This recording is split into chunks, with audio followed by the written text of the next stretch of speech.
This is the Whole Care Network.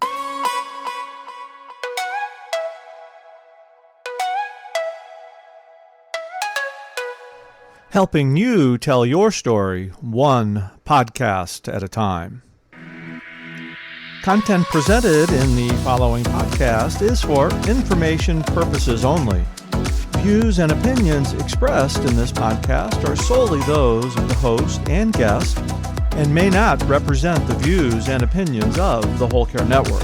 Always consult with your physician for any medical advice, and always consult with your attorney for any legal advice. And thank you for listening to the Whole Care Network.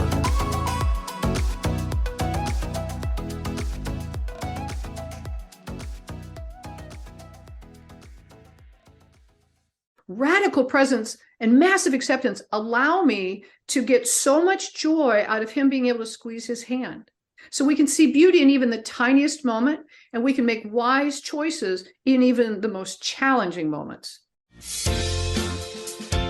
Caring for aging parents or other loved ones while working, raising children, and trying to live your own life? Wondering how to find the time for your personal health and happiness? Well, you're in the right place. Welcome to the Happy, Healthy Caregiver Podcast, the show where real family caregivers share how to be happy and healthy while caring for others. Now, here's your host, family caregiver and certified caregiving consultant, Elizabeth Miller. Hello, everyone. Thanks for tuning in to the Happy, Healthy Caregiver Podcast, which is part of the Whole Care Network and UK Health Radio.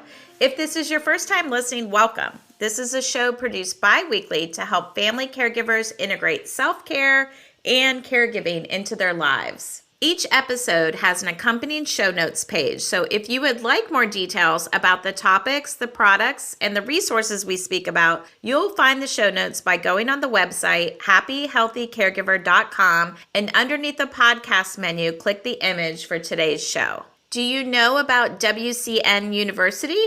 It's a digital course library for family caregivers. My first course is available called 6 Steps to Infuse Self-Care into Your Caregiving Life. There are also a ton of other courses in a variety of different topics. Search and select for what is most helpful to you right now. We'll put the link in the show notes.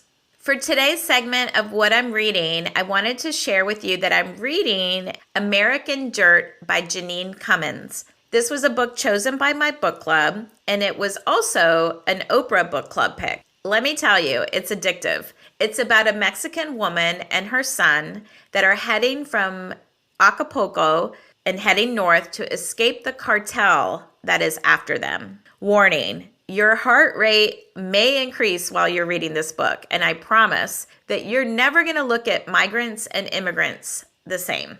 A reminder to all of us, frankly, to never assume that we know someone's story and someone's journey. My favorite thing for this episode is a country, and it's called Jamaica. Yaman. We stayed in a villa for my younger sister Annie's 50th birthday with 10 other people, and I knew we were going to have a chef, but I didn't know that we would have a bartender, a butler, a laundress, a housekeeper, a driver. We were spoiled rotten, the ultimate respite, frankly. Hospitality of these people, the staff, was off the charts. They were so kind. We also had an infinity pool right there in our villa and beachfront views into Runaway Bay, which was not far from the Montego Bay Airport. I enjoyed immensely just visiting and having heartfelt family meals and discussions together. If you didn't know this about me, we are a game-playing family. We brought games with us, and we tried to play them all, frankly. The first part of the week in Jamaica was beautiful. I wish I would have seized some of the things like snorkeling on our villa property a little sooner because it rained the last couple of days. We still had an amazing time just being together, and we were out in the rain even despite it. Some other highlights of things: we went to Dunn's River Falls, where you start at the beach, and wearing safe water shoes, we scaled the rocks with a guide to climb over 800 feet of the waterfall. Beautiful. And some parts of it, you make a human chain depending on how tall you are too. You might be asking your partner or a friend to give your booty a little boost to get up onto some of the rocks. It's not that slippery with water shoes. And of course, it's guided. And we also had a photographer or videographer that came and accompanied us, that we had the option to purchase that after. Back at our villa, we also saw sea turtles leaving their nest, and I discovered lots of sea glass on the beach. The birthday boat ride for my sister, we made a few stops because it was raining, sadly, that day on her actual birthday. But mostly we stayed right on our rental property because it was truly fabulous. And 3 meals a day, like I said, amazing staff. I didn't buy many souvenirs, just a little holiday ornament is something that I collect from different places that we go.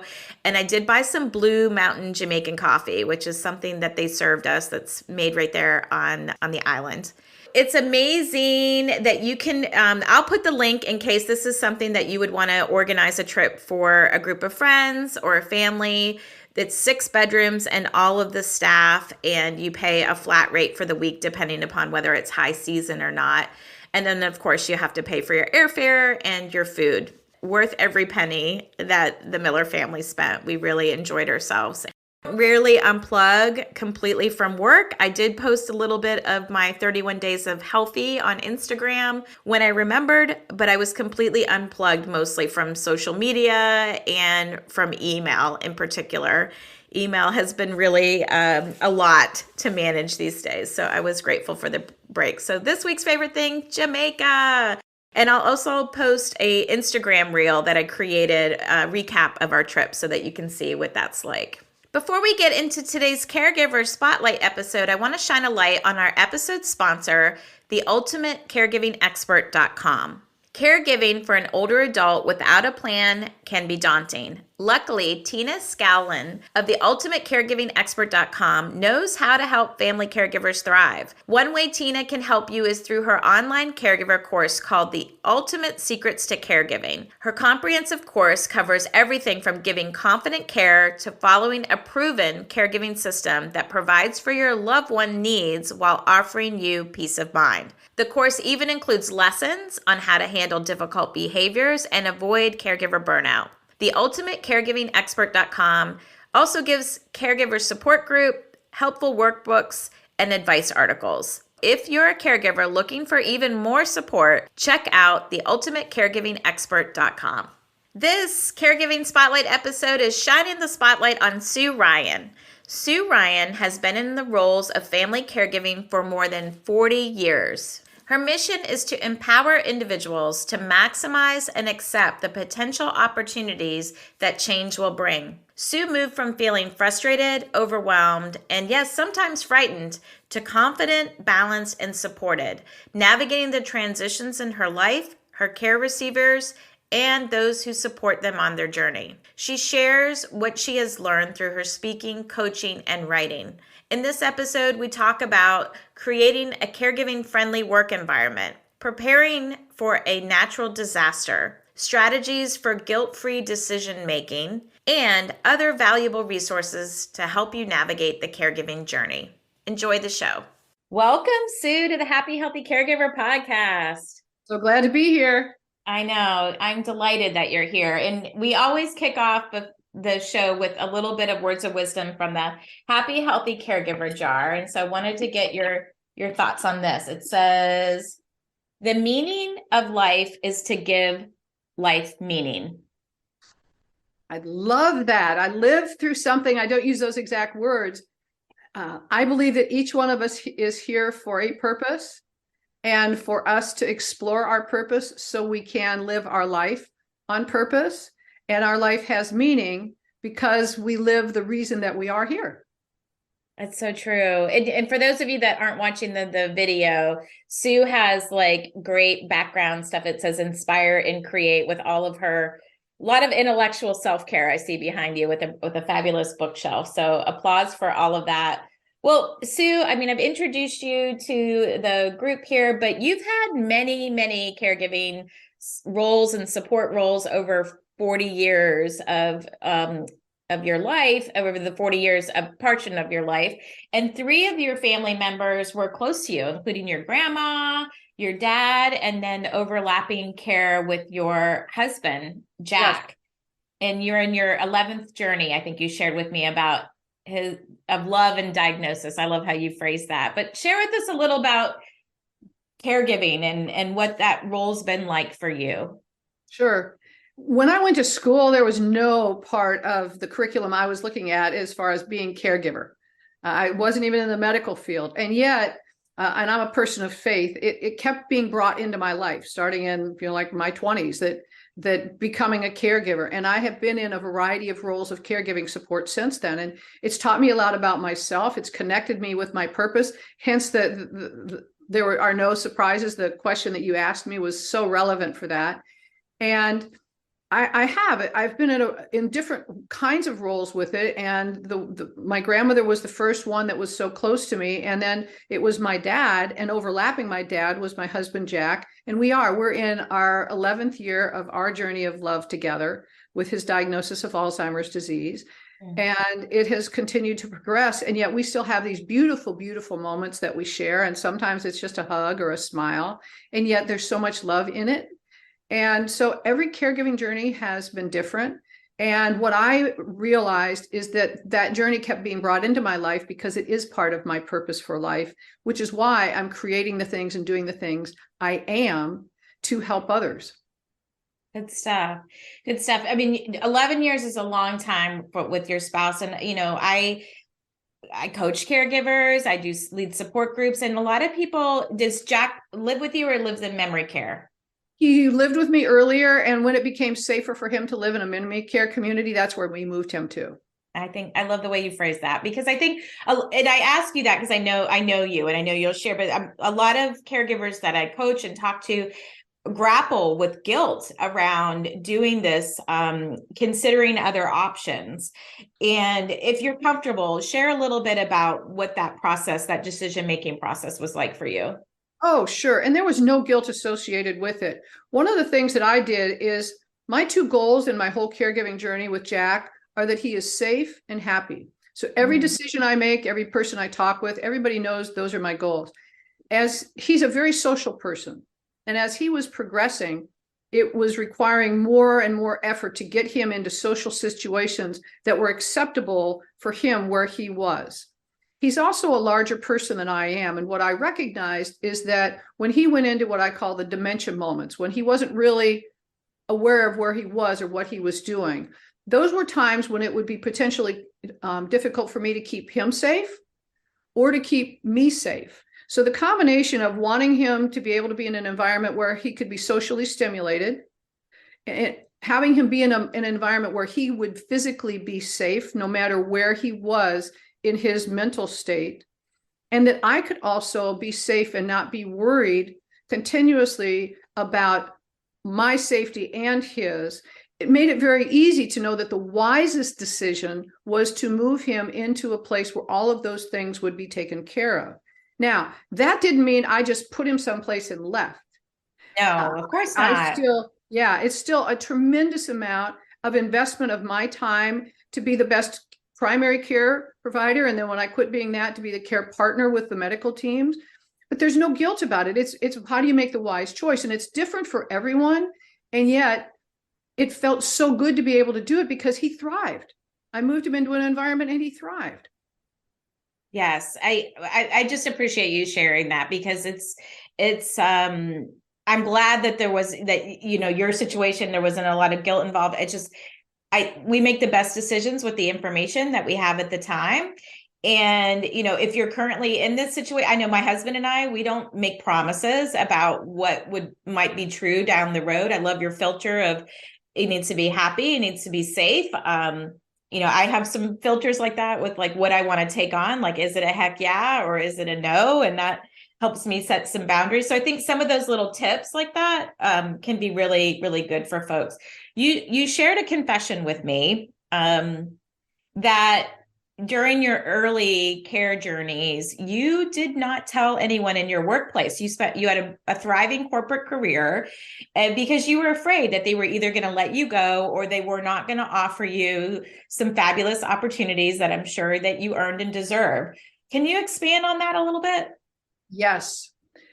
What happened is that in the environment I was in, you had to be on, as it were, all the time. And I was in sales and I was traveling, and there were a lot of demands on our time. And when they found someone who couldn't meet the demands, they, if you perform, they give you more. And if they perform, they give you more. If you ever say no, or you can't do it, then you're off the track, as it were. And so I didn't want anyone to know that I had this kind of a second life going on in parallel, because it would mean that they would say, well, she's not going to be able to do this. And I heard them have those conversations, and I experienced what happened with other people. There are some companies that still have that culture and some that don't, but I didn't share it with anyone because I didn't want there to be any breath of the potential that I wouldn't be able to do my job, to keep my sales territory, to keep what I was doing. It's so fair. I mean, I had shared with select people about it, and luckily I had a nice culture in my work environment where my boss's boss was a caregiver, so it helped for sure. But I know there was even some assumptions like, oh, well, she probably can't travel, and I would just interject and say, no, don't make any assumptions. Come ask me. And I would also share with them that a lot of times work for me felt like not completely like respite, like a vacation, but I knew how to do my job and I knew how to do it well. While this other stuff that was going in my life, like just felt like it was all crumbling to pieces. This was something that felt like comfortable and homey to me. And it was yours. It was something Yes. you had that was yours, that you could do. And for someone to take it away from you, because the minute they have that lens that, well, maybe she can't do that, then that's the lens that they keep having, no matter how much you try to convince them that it's not an issue. And so it's taking away something that you really want to anchor on, because it's something that you can do that's yours, that you take pride in and you feel good about. When, like you said, there's a lot going on that you've got no control over, and you try things and they're not working, and it's like, just give me something I can do. Yes. And I would be like, sit at my desk sometime and be like, and the emails could be flying at me, but it was, I mean, crisis management, problem solving, anything at work compared to caregiving was doable. Yeah. Doable for sure. Well, you've also been a caregiver during a natural disaster, and that's, preparing for natural disasters is something that it seems like they're happening more and more. Maybe I'm just getting older and more aware of them, but you had to evacuate from Hurricane Irma, and you had to take your husband Jack with you and evacuate. What kind of challenges did that present? Yeah, I've been through 3 different natural disasters. I've been through COVID with him in memory care. We evacuated for Hurricane Irma, and then we also had to evacuate for Hurricane Ian, who came to prove that Irma was not the most powerful hurricane to hit us. And what it really was again, looking at what's safe and happy, what's going to keep him safe and happy, and prioritizing on that. When we evacuated for Hurricane Irma, what I recognized is that if we were going to lose power and we weren't going to be able to get around, it was going to be very difficult for me to keep him safe. If there was going to be a challenge, you can buy all the water you want, but if you don't have air conditioning, you don't have any power, and you can't get any food and things like that. And so what I recognized is the wisest choice was to do something I did not want to do. I did not want to get him out of his routine. In fact, in the beginning of it, I thought, well, I called his sons and said, why don't you bring, once one of you fly down, take one of the cars, you guys drive him back, and after the hurricane, I'll come back. Well, that was not wise. We evacuated, but I did it early in the week. The hurricane hit Friday. We evacuated on Monday, and I put all the things together. I looked at the house and said, it's just stuff. And I literally just shut off any emotion about anything in the house after I got the legal papers. And then just closed the door on that, because the most important thing was his health. And then it made every choice that I made with the evacuation easier, although it was a brutal experience. It was one of the hardest things I've ever lived through, because when he was out of his routine, we were able to see just how far the disease had progressed and how challenging it was for him. And yet, when I look at any decision that I am making as a caregiver, I look at taking it, ramping it up to it's bigger than me. I used it with Hurricane Irma and evacuating. I used it with my dad, who I'd been calling every single day for years. When the phone began to be difficult for him, it's bigger than me. It'll be easier for him and for my stepmother if I quit calling. So in any choice I make now, it's just like, what's the bigger thing? If the house was gone when we got back, that's okay. What could I do to keep him safe and happy? The safe and happy, it works for hurricanes, it works for COVID, it works for a lot of natural disasters. I think those are good tips. People ask me that all the time, like how to prepare for natural disasters. In Michigan, I'm in Georgia, but my mom lived in Michigan with my sister, and she relied on oxygen. So losing power was a huge concern. And so one of the first things we did when mom moved to Michigan was get a generator so that, and then line up the people for snowplows so that the hospice team could get in. And it just certain things that were in our control, we tried to mitigate and put those in place. Well, and you do them ahead of time. You do them. You don't like wait till it's about to happen. You say, okay, if there was an emergency, and so it's planning with different kinds of contingencies. So when those do, because they do periodically, and like you said, they're going to be happening more, you've already put a plan in place, and you could tweak it. But you're not, in line at Home Depot with 750 other people trying to buy a generator the day before the storm comes. No, that's a no-win situation and stressful. You're stressed. Caregiving in general, natural disaster or not, caregiving in general, we need to create sustainable systems in order for us to mitigate the risks of too much stress, too much burden, overwhelm, all of that. Whatever we can do ahead of time is vital, for our self-care. I call that practical self-care in a lot of ways. And support is like that. When I talk a lot about caregiving support, and the best day to get caregiving support is on like today. Don't wait until you're in that crisis mode. Then you're like, I need help with this, and this. It's like, it's the whole sky is falling. And if you can kind of step up, and the more planning and preparation we can do around it, the more successful and happier and safe everybody's going to be. Right. You practice emergencies. Yes. What would happen if this happened? What would you do? I mean, they do it in the school systems. They do it, talk about it in your family. If something were to happen to the house, where are we going to meet? When you have young kids, same kind of stuff happens. Yeah. One of the things I loved your TED Talk, and I'll link to it in the show notes so folks can see it. And you talk about massive acceptance and radical presence, and I can't share about it better than you can, Sue. So give us kind of the nuggets of like how this thought came to be for you and how you put it into play. Sure. So in my life, and for most of us, we understand about acceptance. You try to accept things, and it's like, okay. And then we try to kind of stay present to things. And yet, my dad, my hero, in a caregiving experience with him, when I felt like I was really letting him down, when I have reviewed it afterward, what I recognized is that while I had accepted that he had a diagnosis of dementia, I hadn't massively accepted it, because I was trying to get him to do something he used to be able to do, instead of like, no, he doesn't have access to that anymore. So massive acceptance is accepting 100% exactly what is. We don't have to like it. We don't have to understand it. A lot of things we don't understand in the moment, we learn about sometimes later. We don't have to agree with it. We just have to accept it, and accepting it without judgment. It's not good. It's not bad. It just is.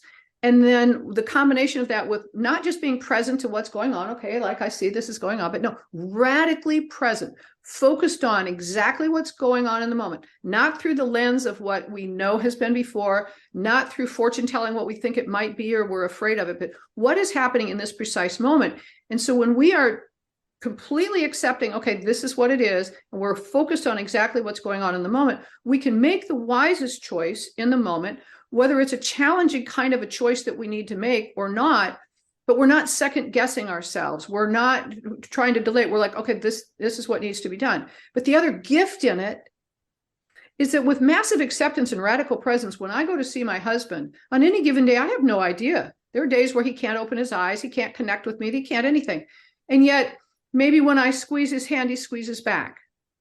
Radical presence and massive acceptance allow me to get so much joy out of him being able to squeeze his hand. So we can see beauty in even the tiniest moment, and we can make wise choices in even the most challenging moments. And I use this in all parts of my life. Yeah, you got me choked up, but it's not a good podcast episode if Elizabeth doesn't get all teary and weepy. So I appreciate like just the fact that you can kind of extract that from where you are, like deep into your experience, 11 years into this journey. Preach it, Sue. I love it. So I hope if people get anything out of this episode, they could learn, like, so how does someone practice that? They're like, oh yeah, easy for her to say. That's just part of her DNA. Like, what would you tell to the naysayer caregiver that is listening and like, she's not going through what I'm going through? This is too hard for me. Sure. And first of all, I don't know anyone else's journey, and I would not pretend to say, oh, just try this. This is just simple thing, little thing. It's really something that you start by practicing on a simple thing. You find something and a big part of it, one of the things we've learned and through science is that like 95% of what we do, we're highly unconscious about. We're not really thinking about it. We're just reacting. It's like programs are running us. We've done this over and over and over again, and it's a routine. And so we think we can't do something else because this is what we have been doing. So when we just really start raising things to our level of consciousness and say, okay, I am going to choose. I'm going to look at this in the moment. And it may not, I'm not saying it's easy. When there are challenging moments, and there have been some really challenging moments, I'm not saying that it's easy. I'm saying that it allows me to think clearly and to act and make a wiser choice than if I'm looking at it emotionally, like, oh, I can't do that, that's my husband, or I can't do that, that's my dad, or oh no, what would they think, or somebody else think. Those are things that cloud you. And so if to practice it, and what I've taught other people is start with something very simple. And it could be anywhere in your life. And I mean, literally, you could be making food. And you could be like being very intentional about what you're doing. Well, I've always chopped things this way. Well, why have you always chopped things this way? What would you do if you were really looking at it? And if you don't like something, okay, well, why don't you like it? And look at it and accept it and say, what's the wisest choice to make? So practice it on things and start recognizing how you raise things to your level of awareness so you can make choices. Yeah, we're not just like living on autopilot, which is so true, kind of going through the motions. And it can be a defense mechanism, I think, to kind of like not feel the feels and just kind of go through one step after the other. But eventually that stuff all catches up with you. Like your body keeps the score. Like it's going to come out in some shape or form. I like how you said your body keeps the score, because it really does. And it will keep raising it up to, you ready to deal with this yet? No. Yeah, it'll come in, it comes as addiction, it comes as weight gain, it comes as acne. Like you wouldn't have recognized me back in 2014, 2015. It was like just so much of that. Well, thank you for kind of breaking that down, and I do think you mentioned something like trying it on, and that's something. There's so many self-care strategies for people, in lots of different ways to do different things. And what's going to work for Sue and Elizabeth might not work for you, but it is a matter of like trying it on and seeing how it feels and how it fits. And does it make a positive improvement in your life or not? It made me think when you were talking about, there was this gratitude post last week on my self-care Facebook group, Self-Care for Caregivers Facebook group. And they said, we were talking about gratitude, and we're like we believe so much in gratitude, me and the two other certified caregiving coaches, that we have a whole day, Thankful Thursday, dedicated to it. Like we believe in this practice so much. And somebody was like, it sounds like magic voodoo or something. And I was like, well, try it on and let me know if it works for you. Like, we're not here to kind of shove stuff down your throat. We're like, try this on, maybe this would work. That's why we do the spotlights, to kind of get different opinions and things on here. Well, you've got a lot of wisdom to share, Sue, and I know you have some signature offerings. You've got a vast experience in working in corporate America. You have 3 signature offerings: intentionally navigating transitions, leadership through the dimensions of change, the Prodigy Zone, Leadership Cares as an acronym, CARES, and the Caregiver's Journey. Tell us a little bit more about one of these signature offerings and why someone may want to have you come and share about this. Sure. Actually, I'll talk about the 2 caregiving ones a little bit. One of the things that I had done several years ago is I wrote a book, Our Journey of Love, 5 Steps to Navigate Your Caregiving Journey. And as I was talking about it, people would ask me so many other questions about the journey. And one day I just woke up. I literally just woke up and I laid out the caregiver's journey, because it's what are the phases of the journey. So I created a program, the Caregiver's Journey, that walks individual family, the non-professional caregivers, through their entire caregiving journey, from when they see it on the horizon, or it instantly begins with a diagnosis, to understanding themselves in a meaningful way. Because to your point, we all deal with stress differently. Self-care means something different to us. Then navigating the day in and day out. And then I talk about the grace of grief. Grief is an emotion that we're meant to have, or we wouldn't have it. So even though we're grieving all through the journey, it teaches us a little bit more about grief and how to have grief and learn from it, so we can become stronger and resilient, because we're meant to thrive in our lives. So the final phase is moving forward. And then what I recognize is, and there's more conversation about this now, is there is and this actually gets back to where we began our conversation.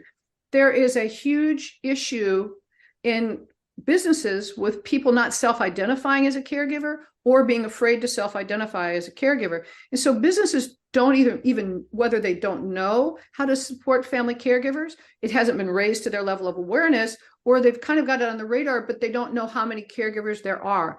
So Leadership Cares is the program, because I've got over 30 years experience in business. It's helping businesses and leaders learn how to lead with a culture of family caregivers in their environment. So CARES is the acronym for caregiving. What is caregiving?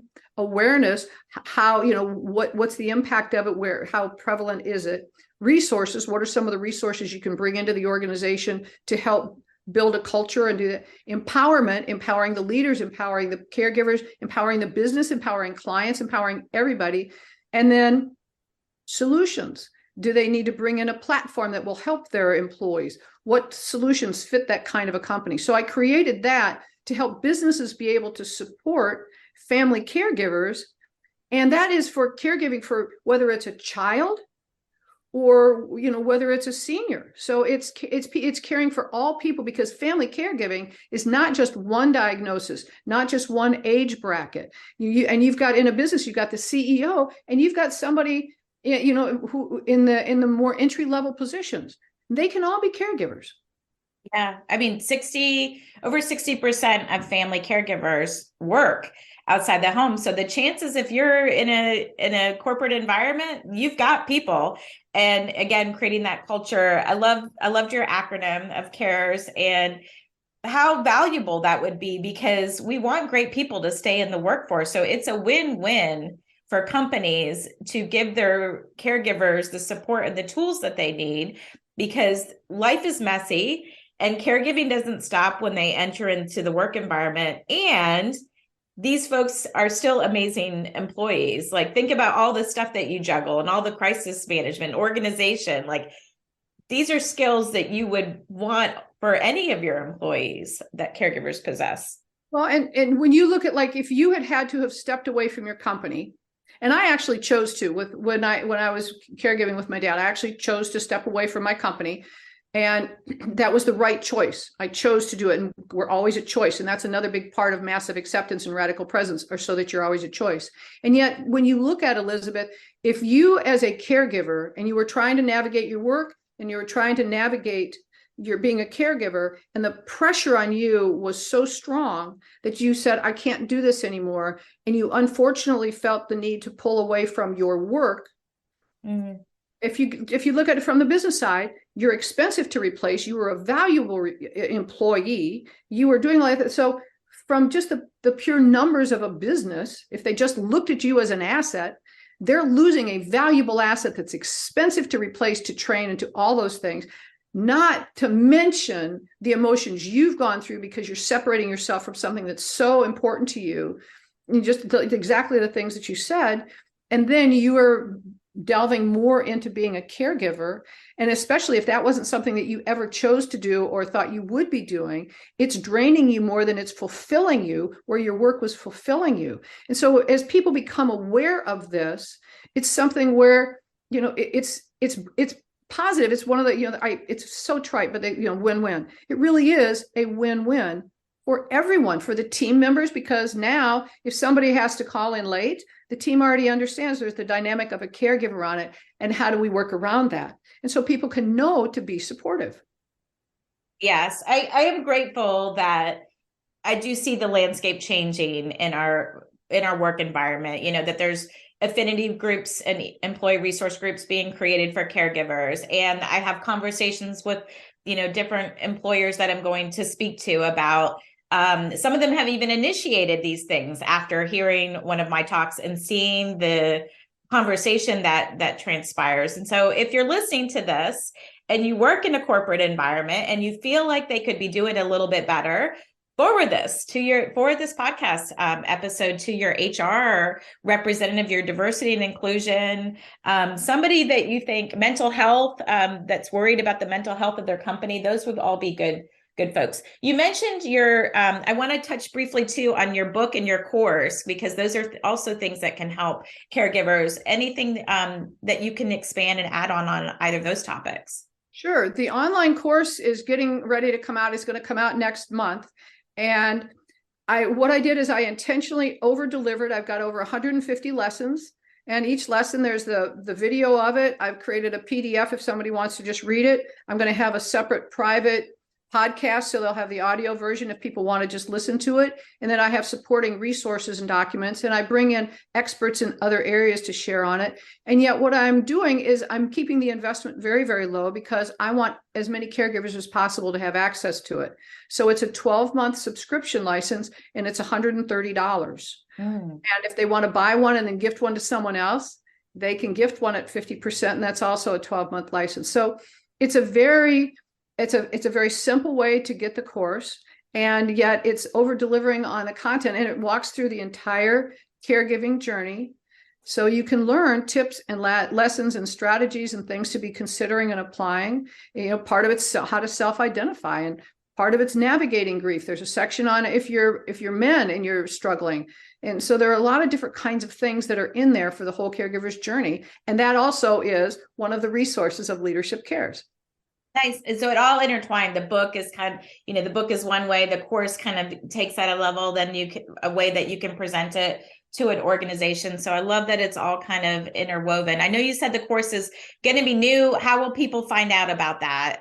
Where could we link them to so that they could get more information? If they go to SueRyan.solutions, I have a menu item called course, and they can sign up to be notified when the course is coming out. It's coming out in April, and I'm putting it up on the Whole Care Network. Hey, Whole Care Network University. That's where Network University, where Elizabeth Miller is. Yes, I have my first course out there, 6 steps to infuse self-care into your caregiving life. So yes, I think I call it the Peloton for caregivers, the university, because you can kind of go in and you can see the menu of what is all out there. There's everything from like hands-on, how you care, to grief and all of these different topics. So people can kind of certainly get what they need when they need it. That just-in-time training is crucial. So good. Well, let's switch gears to talk about self-care, because we also need to hit on that too. So you have a life motto. It's by Henry David Thoreau, that go confidently in the direction of your dreams, live the life you've imagined. Why have you chosen this for your life motto? Because I believe that our imagination is our connection with our soul, and it's for our higher purpose. And when we believe in ourselves, to your point of self-care, I believe that self-care is self-love. It's not selfish. And when we believe in ourselves and when we love ourselves, we wouldn't be here without love. I mean, we were created for a purpose. And so when we move confidently toward what we've imagined could possibly be, then that's the life we're meant to live.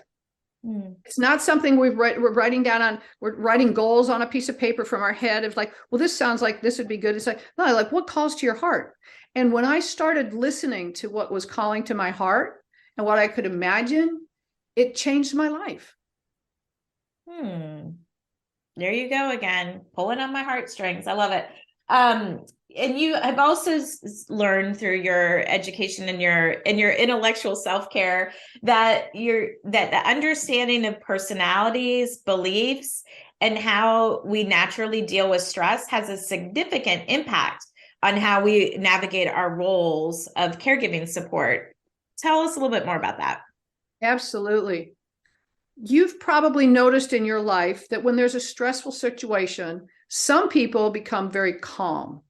And they're able to really let's just look at what's going on. Let's make choices. They get it. Other people are very emotional. They think of what's going to be the worst. They'll be crying. They'll be angry. They can't think clearly.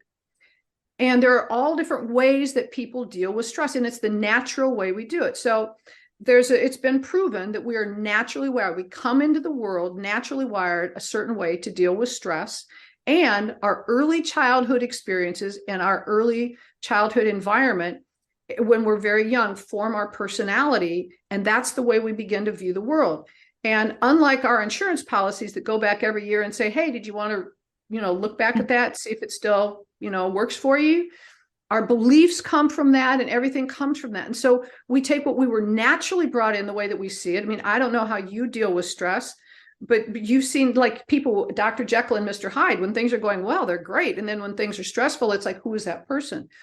And so it's important as we go into our role as a caregiver to recognize that because we're naturally wired to deal with stress differently, first, we never want to compare ourselves to somebody else. We never want to say, well, they did all these things, I should be able to do that. Should is not a good word. And we also want to get really reflective on, like, what are we good at? What are the things that we can do? Where do we want support? What is it? And it's because it's the healthy thing. It's toward the self-care thing. This is the healthy thing for us. We're not trying to force ourselves to be something that we're not. So the more attuned we are to how we're naturally wired, and the more reflective of we are, and it's asking ourselves questions, like this is the way I've always done it. Well, how's that working for you? And then understanding that those are the things that are going to help us as a caregiver do the things we're capable of, wired to do, and understand, get support. If we're really having struggles with something, ask people, instead of feeling like we should be able to do it, or a word that's even worse, feel guilty about it. Yeah. And just say, I'm just going to muscle through it. Yeah. More grace, less guilt, no shooting on yourself either. Like these are definitely so fascinating. Well, it kind of ties into to that massive acceptance, radical presence. It's just kind of questioning, like learning from every situation, what did I bring to the table when I came in? How could this have, what could I do to prevent and mitigate this next time from happening? And not beating yourself up about it, but giving yourself the support and the tools and the resources you need to get it closer to a successful outcome next time. Right. And grace, your word of grace is so important. Giving ourselves so much grace, and asking, what is it here for me to learn? Massive acceptance and radical presence revealed themselves to me because I didn't do a great job caring for my dad in a particular situation. And I got very intentional and said, what is there here for me to learn? And that's where that came from. If I had felt guilty and hadn't done it and judged myself and all those things, it would have come. So true. So true. So I'm going to ask you some questions, Sue, from the Just For You Daily Self-Care Journal. We've got our lightning round. I have mine. No wrong. Oh, good. I hope that it's helping you be intentional with your self-care. Let's see. Okay, a lot of times we do as caregivers, we kind of just talked about this. We beat ourselves up for what we did wrong. Yes. So my question to you right now is, what is something you are currently doing right? Something I'm currently doing right is I start every day filled with gratitude for the opportunities that I have in my life, for what I have going on, my opportunities, filled with love for my husband and for those around me who are supporting me. And then I say, what can I do today to make our world a better place? And how can I positively touch the lives of other people? And those are the things that I do because they fill me with joy. And as it relates to my husband, every day, it's what can I intentionally do today to focus on him being safe and happy? Nice. Is that like a ritual you do while you're brushing your teeth or over a cup of coffee? Or is there some kind of a trigger that makes that happen for you? I would like to say it's the first thing I do when I get up in the morning. And yet what I have learned for me is I wake up and I am ready to get going. I tend to go, get up, brush your teeth, go to the gym, and I'm not great with the reflective thing. However, what I will do is I might even be in the gym and it's almost like a meditation while I'm in there. I will go through that process of it. So there are times when I'll do it and I'll get quiet in that beautiful space and you're like, And yet it's just something I've done for so long. I could be driving in the car and do it. I could be listening to the birds when I take the trash out. It's not for me that I have this particular amount of time that I honor in this sacred space. I just do it because I've been doing it for a while. Well, I love that that's not necessarily structured, but it is a regular practice. It's intentional. Yeah, it's intentional. And that's the thing. It's intentional. Yeah. So good. All right. Even when you're overwhelmed, yes, stressed or upset, you can't help but smile or laugh when you see ... Mm.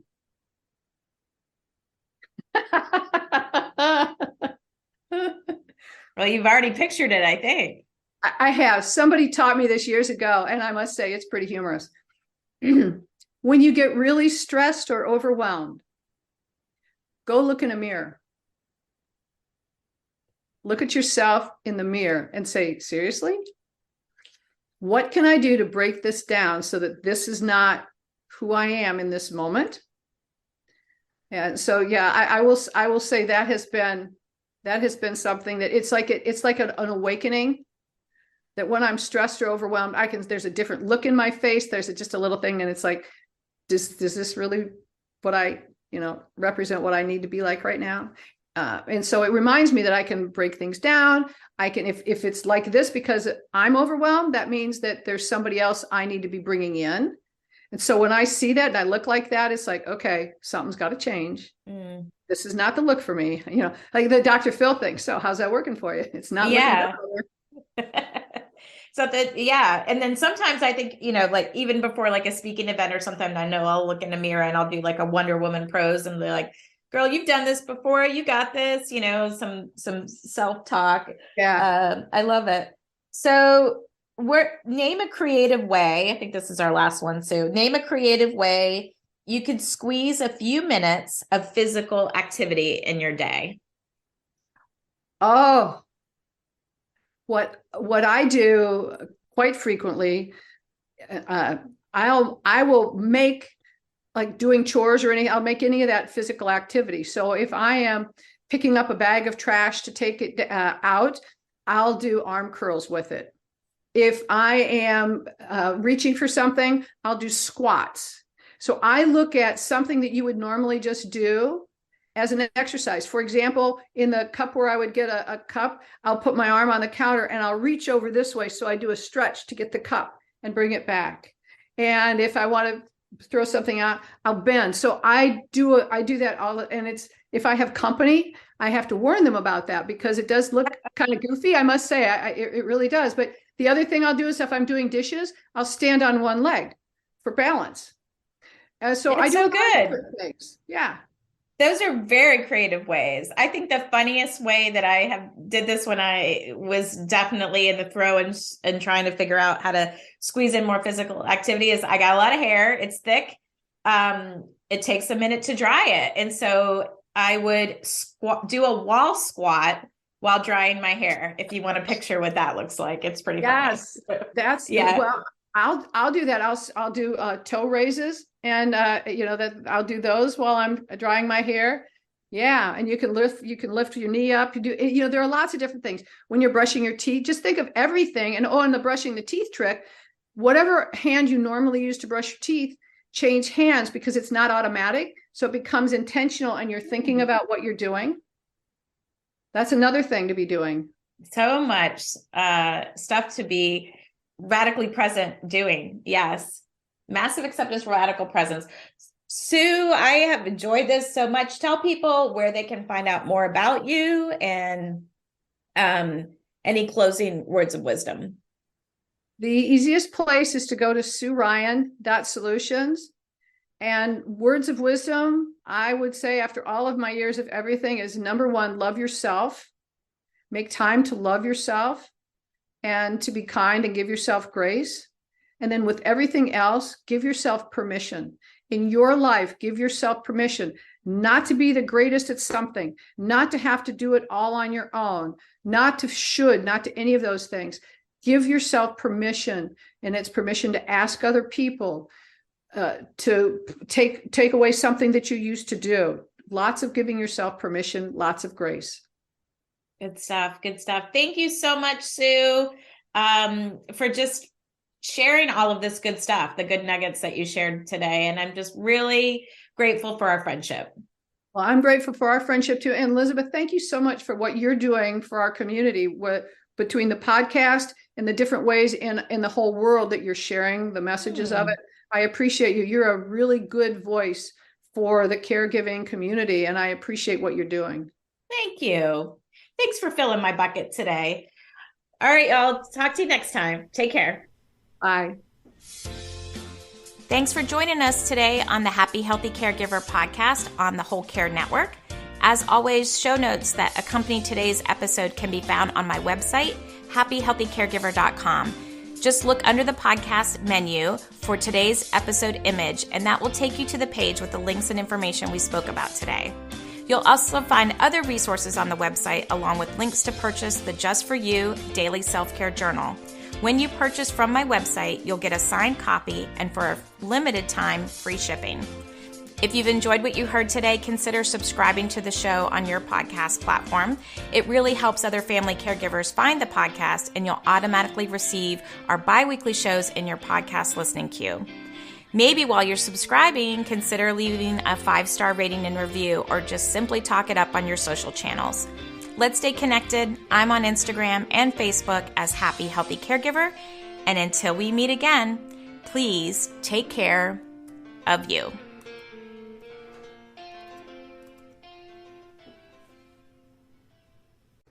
This is the Whole Care Network.